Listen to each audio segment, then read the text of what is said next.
हरे कृष्णा। प्यारे भक्तों, आज आप सभी श्रवण करेंगे पापंकुशा एकादशी व्रत की 5 कथाएं एक साथ। पापंकुशा एकादशी आश्विन महीने की शुक्ल पक्ष में आती है। हर महीने में 2 बार एकादशी आती है, एक शुक्ल पक्ष में और दूसरी कृष्णा पक्ष में। पापंकुशा एकादशी का व्रत करने से जब तप के समान फल मिलता है। इस व्रत से 3 पीढ़ियों को पापों से मुक्ति मिलती है। इस दिन व्रत करने से चंद्रमा के अशुभ प्रभाव से मुक्ति मिलती है और सौभाग्य की प्राप्ति होती है। इस दिन व्रत करने वाले को यमलोक में किसी भी तरह की यातनाएं नहीं सहनी पड़ती। इस दिन व्रत रखकर पूजा करने से मन पवित्र होता है और मनुष्य में सद्गुण का समावेश होता है। इस व्रत से भगवान विष्णु प्रसन्न होते हैं और भक्तों को कभी धन दौलत सुख सौभाग्य की कमी नहीं होती। इस दिन जो व्यक्ति मौन रहकर भगवत गीता का पाठ करता या फिर श्रवण करता है, उसे बहुत लाभ प्राप्त होता है। तो प्यारे भक्तों, आइए बड़े ही श्रद्धा से आज के दिन हम श्रवण करते हैं एकादशी व्रत से जुड़ी 5 महापुण्य फल देने वाली कथा। प्यारे भक्तों, हम कथा की शुरुआत करते हैं प्रथम पूज्य गणेश जी भगवान के साथ। तो प्रेम से बोलिए गणेश भगवान की जय। अब आइए श्रवण करते हैं कथा। एक समय की बात है, एक भाई बहन रहते थे। बहन का नियम था कि वह अपने भाई का चेहरा देखे ही खाना खाती थी। हर रोज वह सुबह उठती थी और जल्दी जल्दी सारा काम करके अपने भाई का मुंह देखने के लिए उसके घर जाती थी। एक दिन रास्ते में एक पीपल के नीचे गणेश जी की मूर्ति रखी थी। उसने भगवान के सामने हाथ जोड़कर कहा कि मेरे जैसा अमर सुहाग और मेरे जैसा अमर पिहर सबको दीजिए। यह कहकर वह आगे बढ़ जाती है। जंगल के झाड़ियों के कांटे उसके पैरों में चुभा करते जाते थे। एक दिन भाई के घर बहन पहुंची और भाई का मुख देखकर बैठ गई। तो भाभी ने पूछा, पैरों में क्या हो गया है? यह सुनकर उसने भाभी को जवाब दिया कि रास्ते में जंगल के झाड़ियों के गिरे हुए कांटे पाँव में चुभ गए हैं। जब वह वापस अपने घर आ जाए तब भाभी ने अपने पति से कहा कि रास्ते को साफ करवा दो, आपकी बहन के पाँव में बहुत सारे कांटे चुभ गए हैं। भाई ने तब कुल्हाड़ी लेकर सारी झाड़ियों को काटकर रास्ता साफ कर दिया, जिससे गणेश जी का स्थान भी वहां से हट गया। यह देखकर भगवान गुस्सा हो गए और उसके भाई के प्राण हर लिए। लोग अंतिम संस्कार के लिए जब भाई को ले जा रहे थे तब उसकी भाभी रोते हुए लोगों से कही, थोड़ी देर रुक जाओ, उसकी बहन आने वाली है। वह अपने भाई का मुख देखे बिना नहीं रह सकती, उसका यह नियम है। तब लोगों ने कहा, आज तो देख लेगी पर कल कैसे देखेगी? रोज दिन की तरह बहन अपने भाई का मुंह देखने के लिए जंगल में निकली। तब जंगल में उसने देखा कि सारा रास्ता साफ किया हुआ है। जब वह आगे बढ़ी तो उसने देखा कि सिद्धि विनायक को भी वहां से हटा दिया गया है। तब उसने जाने से पहले गणेश जी को एक अच्छे स्थान पर रखकर उन्हें स्थान दिया और हाथ जोड़कर बोली, भगवान मेरे जैसा अमर सुहाग और मेरे जैसा अमर पिहर सबको देना। और फिर बोलकर आगे निकल गई। भगवान तब सोचने लगे, अगर इसकी नहीं सुनी तो हमें कौन मानेगा, हमें कौन पूजेगा? तब सिद्धि विनायक ने उसे आवाज दी, बेटी इस खेजड़ी की 7 पत्तियां लेकर जा और उसे कच्चे दूध में घोलकर भाई के ऊपर छींटा मार देना, वह उठकर बैठ जाएगा। यह सुनकर जब पीछे मुड़ी तो वहाँ कोई नहीं था। फिर वह यह सोचने लगी कि ठीक है, जैसा सुना वैसा कर लेती हूँ। फिर वह 7 खेजड़ी की पत्तियां लेकर अपने भाई के घर पहुंची। उसने देखा वहाँ कई लोग बैठे हुए हैं। भाभी बैठी रो रही है और भाई की लाश रखी है। तब उसने उस 7 पतियों को बताए हुए नियम के तहत भाई के ऊपर इस्तेमाल किया। तब भाई उठकर बैठ गया। भाई बोला बहन से, बोला मुझे बहुत ही गहरी नींद आ गई थी। तब बहन बोली यह नींद किसी दुश्मन को भी ना आए, और उसने सारी बात अपने भाई को बता दी। तो मान्यता के अनुसार ये है गणेश जी की चमत्कारी कथा। प्रेम से बोलिए गणेश भगवान जी की जय हो। प्यारे भक्तों, अब आइए श्रवण करते हैं पापंकुशा एकादशी की पावन कथा। धर्मराज युधिष्ठिर कहने लगे कि हे भगवान, आश्विन शुक्ला एकादशी का क्या नाम है? अब आप कृपा करके इसकी विधि तथा फल कहिए। भगवान श्री कृष्ण कहने लगे कि हे युधिष्ठिर, पापों का नाश करने वाली इस एकादशी का नाम है पापंकुशा एकादशी है। हे राजन, इस दिन मनुष्य को विधि पूर्वक भगवान पद्मनाभ की पूजा करनी चाहिए। यह एकादशी मनुष्य को मनोवांछित फल देकर स्वर्ग को प्राप्त कराने वाली है। मनुष्य को बहुत दिनों तक कठोर तपस्या से जो फल मिलता है, वह फल भगवान गरुड़ ध्वज को नमस्कार करने से प्राप्त हो जाता है। जो मनुष्य अज्ञानवश अनेक पाप करते हैं परंतु हरि को नमस्कार करते हैं, वे नरक में नहीं जाते। विष्णु के नाम के कीर्तन मात्र से संसार के सब तीर्थों के पुण्य का फल मिल जाता है। जो मनुष्य शंख धनुषधारी भगवान विष्णु की शरण में जाते हैं, उन्हें कभी भी यम यातना भोगनी नहीं पड़ती। जो मनुष्य वैष्णव होकर शिव की और शैव होकर विष्णु की निंदा करते हैं, वे अवश्य नरकवासी होते हैं। सहस्त्रों वाजपेयी और अश्वमेध यज्ञों से जो फल प्राप्त होता है, वह एकादशी के व्रत के 16वें भाग के बराबर भी नहीं होता। संसार में एकादशी के बराबर कोई पुण्य नहीं, इसके बराबर पवित्र तीनों लोकों में कुछ भी नहीं। इस एकादशी के बराबर कोई व्रत नहीं। जब तक मनुष्य पद्मनाभ की एकादशी का व्रत नहीं करते, तब तक उनकी देह में पाप वास कर सकते हैं। हे राजेंद्र, यह एकादशी स्वर्ग, मोक्ष, आरोग्यता, सुंदर स्त्री तथा अन्न और धन की देने वाली है। एकादशी के व्रत के बराबर गंगा, गया, काशी, कुरुक्षेत्र और पुष्कर भी पुण्यवान नहीं है। हरिवासर तथा एकादशी व्रत करने और जागरण करने से सहज ही में मनुष्य विष्णु पद को प्राप्त होता है। हे युधिष्ठिर, इस व्रत के करने वाले 10 पीढ़ी मातृपक्ष, 10 पीढ़ी पितृपक्ष, 10 पीढ़ी स्त्री पक्ष तथा 10 पीढ़ी मित्र पक्ष का उद्धार कर देते हैं। वे दिव्य देह धारण कर चतुर्भुज रूप हो, पीताम्बर पहने और हाथ में माला लेकर गरुड़ पर चढ़कर विष्णु लोक को जाते हैं।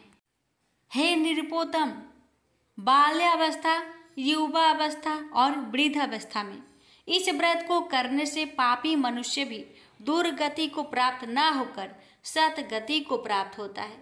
आश्विन मास की शुक्ला पक्ष की इस पापंकुशा एकादशी का व्रत जो मनुष्य करते हैं, वे अंत समय में हरिलोक को प्राप्त होते हैं तथा समस्त पापों से मुक्त हो जाते हैं।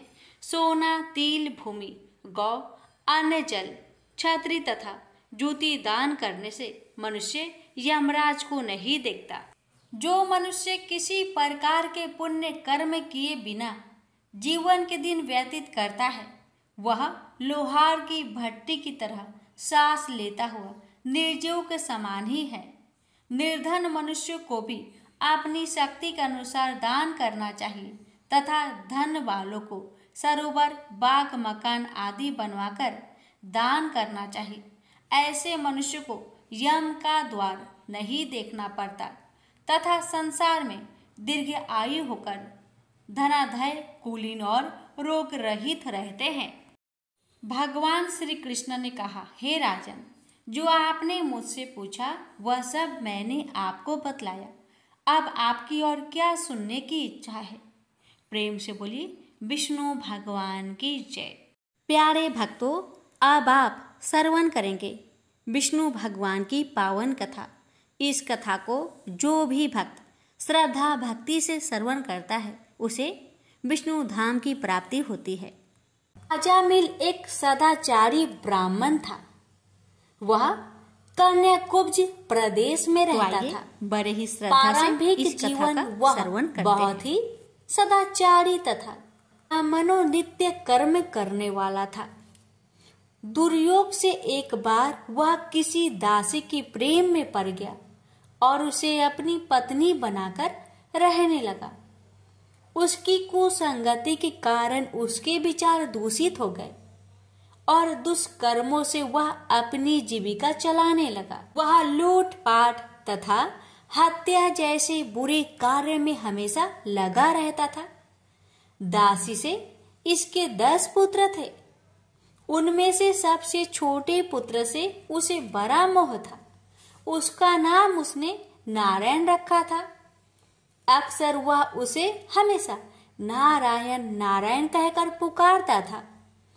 उसके अन्य बेटे उसकी कोई परवाह नहीं करते थे तथा वे भी उसी की तरह दुष्ट कर्मों में लगे रहते थे। पत्नी भी नीच संस्कारों की थी, अतः वह भी कभी आजामिल को मना नहीं करती थी कि बुरे और निंदित कर्म मत करो।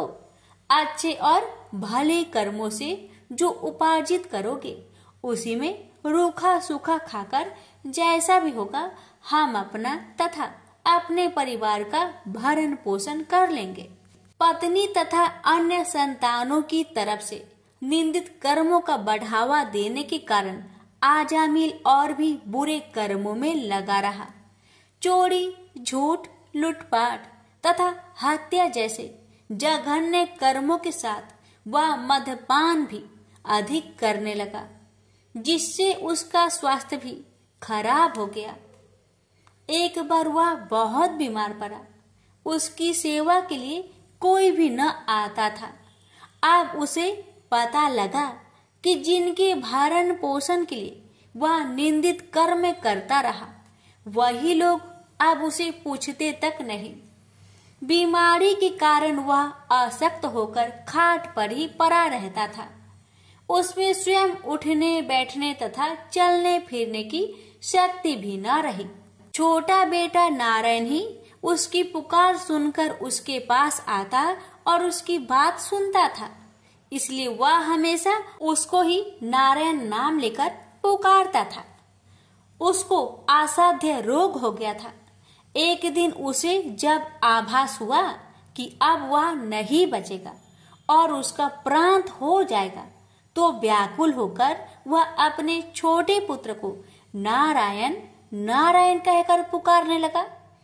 जब तक नारायण उसके पास नहीं पहुंचा, उसने नारायण नारायण की रट लगाए रखी। नारायण जब उसके पास आया तो जीवन से निराश विहल हो उसके हाथ पकड़कर कहा, नारायण नारायण तू आ गया है। इतना कहते कहते ही उसका प्राण हो गया। रात होने पर उसके जीव को लेने यमदूत आ पहुंचे और वे आजामिल के जीव को लेकर यमलोक चले जाए। इससे पहले ही बैकुंठ से विष्णु के दूत आ गए और उन्होंने यमदूतों से कहा, आजामिल के जीव को तुम लोग नरक नहीं ले जा सकते। मरते समय इसने कई बार विष्णु को नारायण नारायण कहकर पुकारा था, अतः अब यह जीव स्वर्ग का अधिकारी है। यमदूत हंसकर बोले, इसके सारे जीवन का लेखा जोखा चित्रगुप्त की बही में लिखा है। उसके अनुसार यह पूरे जीवन में हमेशा निंदित और पाप कर्मों में लिप्त रहा है। तुम जो नारायण की बात करते हो, तो यह नारायण के रूप में विष्णु भगवान को नहीं पुकार रहा था। यह तो अपने छोटे बेटे को उसका नाम लेकर बुला रहा था। विष्णु दूतों ने कहा, प्रारंभिक जीवन में यह सत्कर्मी था, एक स्त्री की कुसंगति में पड़कर इसने पाप कर्म किए हैं। इस सब के बाद बेटे के नाम के बहाने ही सही यह हमेशा नारायण नारायण कहता रहता था और अंत समय तो इसने नारायण नारायण कहते अपने प्राण त्यागे। इसलिए यह जीव इतने पुण्य से ही स्वर्ग का अधिकारी है, इसको हम स्वर्ग ले जाएंगे। इस प्रकार आजामिल नारायण नाम की महिमा से स्वर्ग का अधिकारी बना।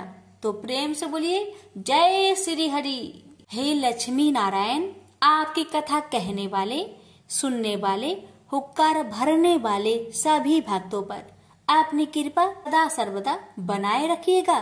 तो प्रेम से बोलिए श्री हरि लक्ष्मी नारायण भगवान की जय हो। प्यारे भक्तों, अब आइए श्रवण करते हैं भागवत पुराण की यह महापुण्य फल देने वाली कथा। एक बार भरत जी गंडकी नदी में स्नान कर नित्य नियमित तथा शौच आदि अन्य आवश्यक कृतियों से निवृत्त हो पर्णव का जप करते हुए 3 मुहूर्त तक नदी की धारा के पास बैठे रहे। इसी समय एक हिरनी प्यास से व्याकुल हो जल पीने के लिए अकेली ही उस नदी के तीर पर आई। अभी वह जल पी ही रही थी कि पास ही गरजते हुए सिंह की लोक भयंकर दहाड़ सुनाई पड़ी। हिरण जाति तो स्वभाव से ही डरपोक होती ही है। वह पहले ही चौकन्नी होकर इधर उधर देखती जाती थी। अब जैसे ही उसके कानों में वह भीषण शब्द पड़ा कि सिंह के डर के मारे उसका कलेजा धड़कने लगा और नेत्र कतार हो गए। प्यास अभी बुझी न थी, किंतु अब तो प्राणों पर आ बनी थी। इसलिए उसने भयवश एकाकी नदी पार करने के लिए छलांग मारी। उसके पेट में गर्भ था, अतः उछलते समय अत्यंत भय के कारण उसका गर्भ अपने स्थान से हटकर योनि द्वार से निकलकर नदी के प्रवाह में गिर गया। वह कृष्ण मृग पत्नी अकस्मात गर्भ के गिर जाने, लंबी छलांग मारने तथा सिंह से डरी होने के कारण बहुत पीड़ित हो गई थी। अब अपने झुंड से भी उसका बिछोह हो गया, इसलिए वह किसी गुफा में जा पड़ी और वहीं मर गई। राजश्री भरत ने देखा कि बेचारा हिरनी का बच्चा अपने बंधुओं से बिछड़कर नदी के प्रवाह में बह रहा है।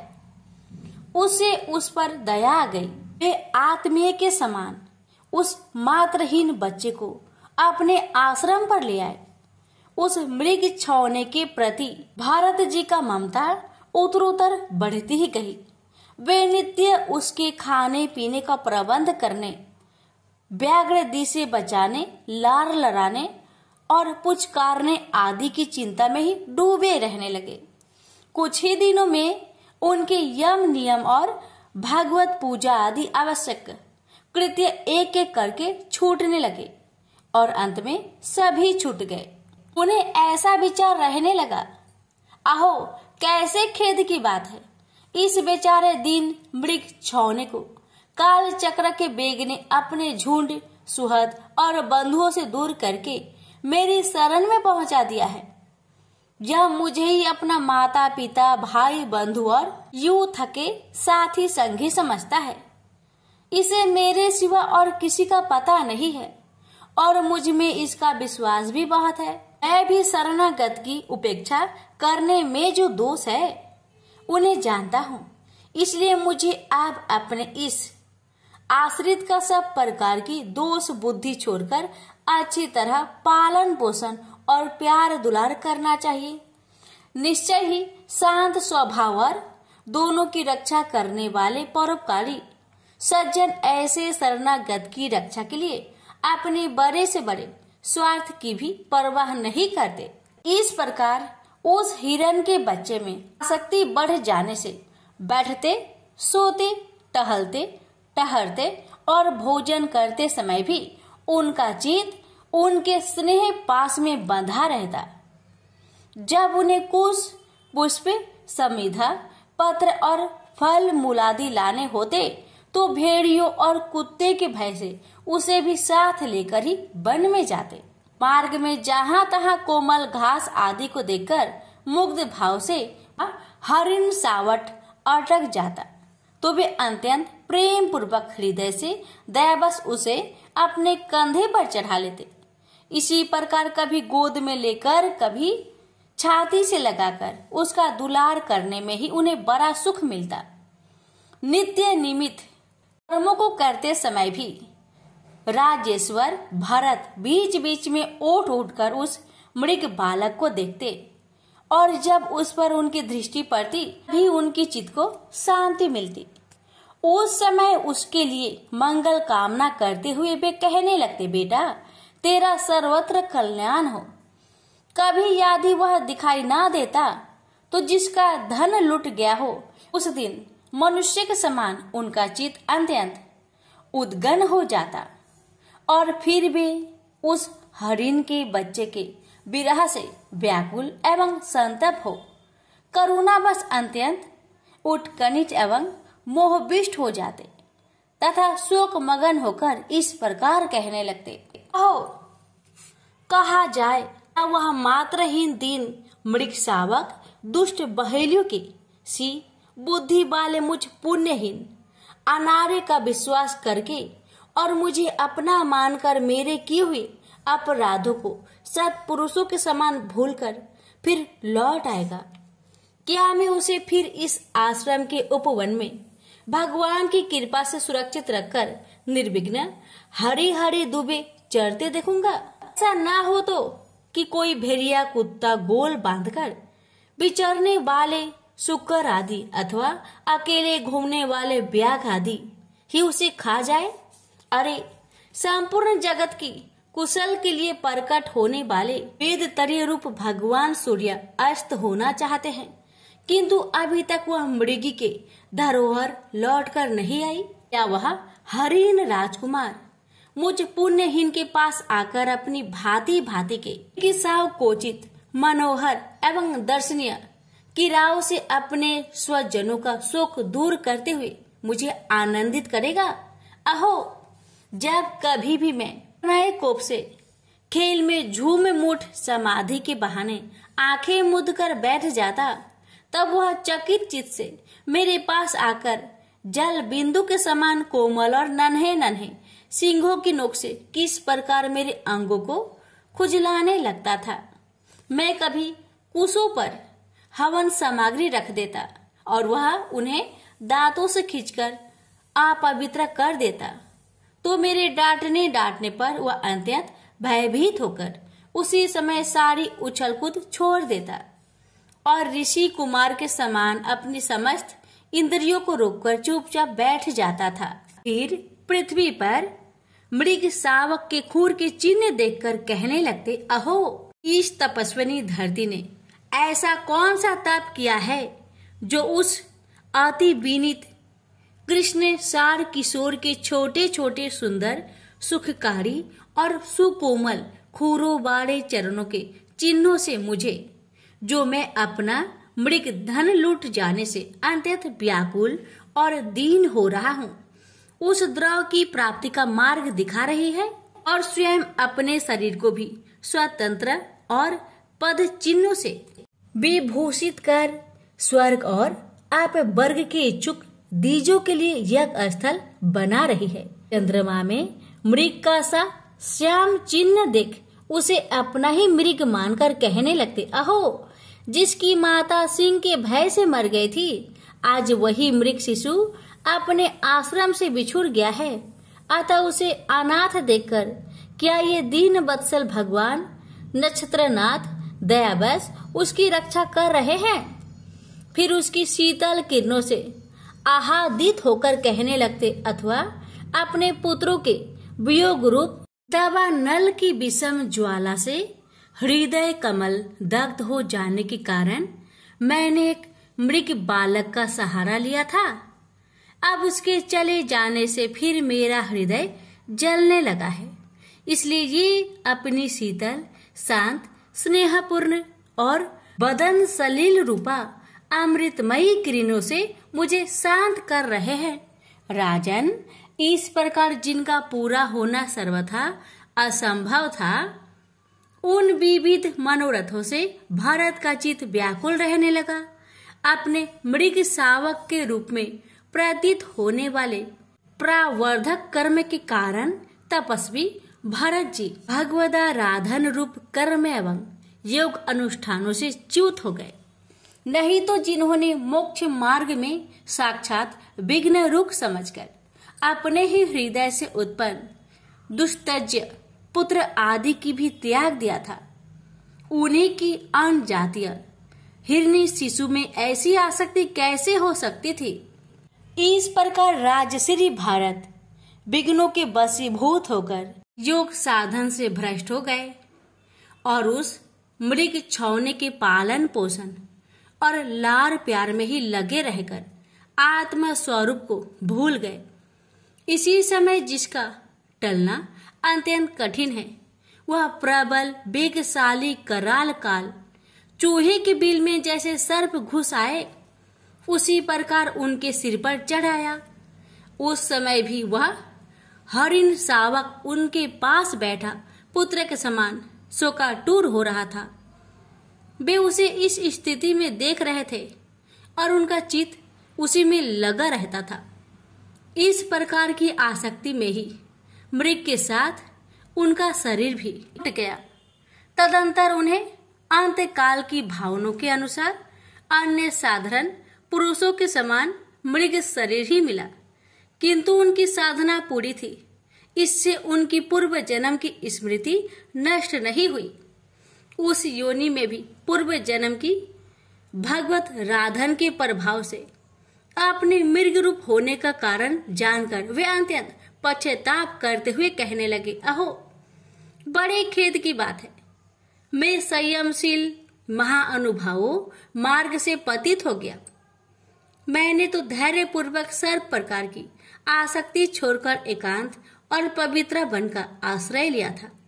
वहां रहकर जिस चित्त को मैंने सर्वभूत आत्मा श्री वासुदेव में निरंतर उन्हीं के गुणों का श्रवण मनन और संकीर्तन करके तथा प्रत्येक पल को उन्हीं की आराधना और स्मरण आदि से सफल करके स्थिर भाव से पूर्णतया लगा दिया था, मुझ अज्ञान का वही मन अकस्मात एक नन्हे से हरिण शिशु के पीछे अपने लक्ष्य के च्युत हो गया। इस प्रकार मृग बने हुए राजश्री भरत के हृदय में जो वैराग्य भावना जागृत हुई, उसे छिपाए रखकर उन्होंने अपनी माता मृग को त्याग दिया और अपनी जन्मभूमि कालंजर पर्वत से वे फिर शांत स्वभाव मुनियों के प्रिय उसी सालग्राम तीर्थ में, जो भगवान का क्षेत्र है, पुलस्त्य और पुलह ऋषि के आश्रम पर चले आए। वहां रहकर भी वे काल की ही प्रतीक्षा करने लगे। आसक्ति से उन्हें बड़ा भय लगने लगा था। बस अकेले रहकर वे सूखे पत्ते, घास और झाड़ियों द्वारा निर्वाह करते मृग योनियों की प्राप्ति कराने वाले प्रबंध के क्षय की बाट देखते रहते। अंत में उन्होंने अपना शरीर का आधा भाग गंडकी के जल में डुबोए रखकर उस मृग शरीर को छोड़ दिया। प्रेम से बोलिए जय श्री कृष्ण। प्यारे भक्तों, अब आप श्रवण करेंगे श्रीमद् भागवत गीता पाठ का 18वां अध्याय। एकादशी व्रत में इस अध्याय का श्रवण अवश्य करना चाहिए। तो आइए श्रवण करते हैं कथा। प्रेम से बोलिए जय श्री कृष्ण। अर्जुन ने पूछा, हे केशव, मैं संन्यास एवं त्याग के तत्व पृथक पृथक जानने की इच्छा करता हूँ। श्री कृष्ण बोले, हे पार्थ, कामना वाले कर्मों के त्याग को ज्ञानी लोग संन्यास मानते हैं और अज्ञानी पुरुष फल के त्याग को त्याग कहते हैं। कोई पंडित कर्म को दोष युक्त जानकर त्यागना ठीक कहते हैं। कोई यज्ञ, दान, तप आदि कर्मों को छोड़ने योग्य बताते हैं। हे भारत, त्याग के विषय में मेरा ऐसा मत है कि त्याग 3 प्रकार के हैं। यज्ञ, दान, तप आदि कर्मों को नहीं त्यागना चाहिए। ये सब कर्म आसक्त और फल को त्याग कर करने चाहिए। मेरे निश्चय मत यही है। जो सर्वोत्तम है। अपने नियमित कर्मों का त्यागना उचित नहीं है। यह मोह बस ऐसा किया जाए तो वह तामस त्याग है। कर्म दुखप्रद है, यह विचार कर एवं शरीर के कलेश के भय से जो त्याग करता है उसे त्याग का फल नहीं मिलता। यह राजस त्याग कहलाता है। हे अर्जुन, अपना नियमित कर्म अवश्य करने योग्य है। फल तथा आसक्त को त्याग कर जो कर्म किया जाता है वह सात्विक कर्म है। जो दुखदायक कर्म से देश नहीं करता तथा सुखदायक कर्म से प्रीति नहीं करता वह त्यागी, सत्यशील, बुद्धिमान तथा मुक्ति के योग्य है। देहधारी संपूर्ण कर्मों का त्याग नहीं कर सकता। कर्म का फल त्याग कर कर्म करने वाला त्यागी है। कर्मफल 3 प्रकार के हैं, अनिष्ट, इष्ट एवं मित्र। जो त्याग नहीं करते उनको ये मरने के बाद मिलते हैं और त्यागियों को नहीं मिलते। हे महाबाहो, संपूर्ण कर्मों की सिद्धि के लिए 5 प्रकार सांख्य शास्त्र में कहे हैं, उनको सुनो। शरीर कर्ता, साधन, पृथक पृथक चेष्टाएं और देव शरीर, वाणी एवं मन से जो भला बुरा कार्य किया जाता है उसके ये 5 कारण हैं। वह दुर्मति कुछ नहीं जानता जिसको यह अहंकार नहीं है कि मैं करता हूँ, और जिसकी बुद्धि कर्मों में लिप्त नहीं है। वह मनुष्य प्राणियों को मारकर भी उनको नहीं मारता और उनमें नहीं बंधता। ज्ञान, गृह और ज्ञाता ये 3 ही कर्मों के प्रेरक है। कारण, कर्म और कर्ता ये 3 कर्म के साधन हैं। सांख्य शास्त्र में ज्ञान, कर्म और कर्ता ये सत्वाधिक गुण के भेद 3 प्रकार के हैं। इनको भी सुनो। जब भिन्न भिन्न प्राणियों में एक अविनाशी अविभक्त सत्ता जो दिखता है वह ज्ञान सात्विक कहलाता है। जिस ज्ञान से प्राणियों में नाना प्रकार की सत्ता दिखाई देती है उसको राजस ज्ञान जानो। ऐसा ज्ञान जिसके बिना कारण और सर्वार्थ के जाने एक ही कार्य में लगा रहे वह अल्प और तामस है। फल की इच्छा ना करके जो नित्य कर्म संग देश को त्याग कर किया जाता है, जो फल की इच्छा एवं अहंकार से बड़े यत्न से किया जाता है वह राजस कर्म है। जो कर्म परिमाण धन का खर्च दूसरे की पीड़ा और अपना पुरुषार्थ न जानकर मोहबस किया जाता है वह तामस कर्म कहलाता है। संग से रहित अहंकार, धैर्य और उत्साह युक्त सिद्ध व असिद्धि में समान रहता है वह सात्विक कर्म कहलाता है। गुण की तरह बुद्धि और धर्म के इनके भी 3 भेद है, सुनो। जो बुद्धि प्रवृत्ति, निवृत्ति, कर्तव्य, अकर्तव्य, भय, अभय और बंधन मोक्ष को जानता है वह सात्विकी है। हे पार्थ, जिससे धर्म अधर्म और कर्तव्य अकर्तव्य का ठीक निश्चय नहीं होता वह राजसी है। जिस अज्ञान से ढकी बुद्धि करके मनुष्य अधर्म को धर्म मानता है वह तामसी है। जो कथा प्रसंग से फल की इच्छा करता है, जो धर्म अर्थ काम को धारण करता है वह राजसी वृत्ति है। जो मूर्ख निंद्रा, भय, शोक, विषाद एवं मद को नहीं त्यागता वह तामसी वृत्ति है। अब 3 प्रकार के सुखों को सुनो। जिसका योगाभ्यास में चित रहता है उसके दुख का अंत हो जाता है। सुख सात्विक है, आरंभ में विष के समान और अंत में अमृत के तुल्य होता है। सुख आरंभ में अमृत तुल्य, अंत में विष के तुल्य विषयों और इंद्रियों के संयोग से होता है, उसे राजसी सुख कहते हैं। जो सुख आदि और अंत दोनों में मनुष्य को मोह में फंसाता है और जो आलस्य तथा प्रमोद से उत्पन्न होता है वह तामस सुख है। सम, दम, तप, पवित्रता, क्षमा, नम्रता, ज्ञान, अनुभव और परलोक में श्रद्धा ये ब्राह्मणों के स्वाभाविक सिद्ध कर्म है। बहादुरी, तेजस्विता, धैर्य, चतुराई, युद्ध, स्थिरता, उदारता और प्रभुता ये क्षत्रिय के स्वाभाविक कर्म हैं। खेती, गोरक्षा स्वाभाविक कर्म हैं। जो लोग अपने अपने गुणों और प्रवृत्तियों के अनुसार कर्म करते हैं उनको सिद्धि प्राप्त होती है, और जिसने सब जगत का विस्तार किया है उस ईश्वर को अपने कार्य के द्वारा आराधना करके मनुष्य सिद्धि को पाता है। दूसरे उत्तम कर्म से अपना नीच कर्म ही श्रेष्ठ है। सर्वत्र आसक्ति को छोड़ने वाला आत्मा जीतने वाला इच्छा रहित मनुष्य संन्यास के द्वारा सर्व कर्म निवृत्ति रूप परम सिद्धि को पाता है। वह फिर कैसे ब्रह्म को प्राप्त होता है? सो मुझसे सुनो, यही इस ज्ञान की परानिष्ठा है।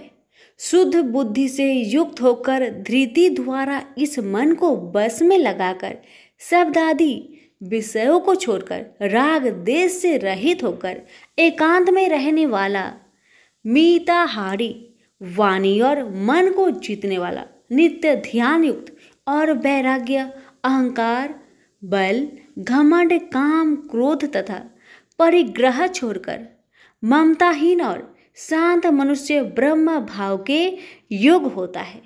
ब्रह्म को प्राप्त हुआ पुरुष दत्तचित होकर सुख व अभिलाषा को नहीं करता है। जीवन मात्र में समदर्शी होकर मुझ में परम भक्ति पाता है। इस प्रकार ज्ञानी सदैव मुझ में निवास करने वाले सब कर्मों को भोग करता हुआ मेरे अनुग्रह से अविनाशी सनातन मोक्षप्रद को प्राप्त होता है। तत्पश्चात तत्व से मुझे जानकर फिर मन मुझ में ही प्रवेश करता है। सावधानी से अपना मन मुझ में स्थिर कर और सब कर्मों को मुझ में अर्पण कर बुद्धि योग के आश्रय से निरंतर अपने चित्त को मुझ में लगाओ। मेरे में चित्त लगाकर मेरी कृपा से दुर्गम कष्टों से तर जाओगे। यदि अहंकार से मेरी बात सुनोगे तो नष्ट हो जाओगे। यदि अहंकार का आश्रय लेकर युद्ध नहीं करूँगा ऐसा मानते हो तो यह तुम्हारा निश्चय झूठा है, क्योंकि स्वभाव तुम्हें युद्ध करवाएगा। हे कौतन्य, जिस कर्म को तू अब मोह से करना चाहता है उसे अपने स्वाभाविक कर्म से बंधा हुआ बेबस होकर करेगा। हे अर्जुन, जीवों के हृदय में स्थिर ईश्वर उनको माया से भ्रमा रहा है, मानो सब यंत्र पर चढ़े हैं। हे भारत, सब भावों में उसी की कृपा से परम शांति एवं मुक्ति को पाओगे। यह गूढ़ ज्ञान मैंने तुमसे कहा है, इसे भली भांति विचार कर जैसा चाहते हो वैसा ही करो। अब तू सबसे गूढ़ वचन भी सुन, क्योंकि तू मेरा परम मित्र है, इसलिए मैं तेरे हित ही कहूँगा। मेरे में मन लगाओ, मेरे ही भक्त हो, मेरे ही यज्ञ करो और मेरा ही नाम जपो। सब धर्मों को छोड़कर मेरी शरण में आओ, मैं तुम्हें सब पापों से छुड़ा दूंगा। यह मेरा रहस्य ऐसे पुरुष जो तप ना करता हो, मेरा भक्त ना हो, कभी भी नहीं कहना चाहिए। जो इस परम गुप्त ज्ञान को मेरे भक्तों में प्रकट करेगा वही मेरी परम भक्ति को पाकर अंत में निश्चय ही मुझ में लीन हो जाएगा। इस धर्म संवाद को जो कोई पढ़ेगा उसे मैं समझूंगा कि उसने ज्ञान यज्ञ से मेरी पूजा की है। जो श्रद्धावान पुरुष दोष ढूंढे बिना इसको सुनेगा वह भी मुक्त होकर पुण्य आत्माओं को मिलने वाले शुभ लोक को प्राप्त होगा। हे पार्थ, तुमने एकाग्रचित्त से मेरे कहे हुए उपदेश को सुना या नहीं? हे धनंजय, तुम्हारा अज्ञान से उत्पन्न हुआ मोह नष्ट हुआ या नहीं? अर्जुन ने कहा, हे भगवान, आपकी कृपा से मेरा मोह नष्ट हो गया और स्मृति जागृत हुई है। अब मैं निसंदेह आपकी आज्ञा पर स्थिर हूँ और जैसा आपने कहा है मैं वैसा ही करूँगा।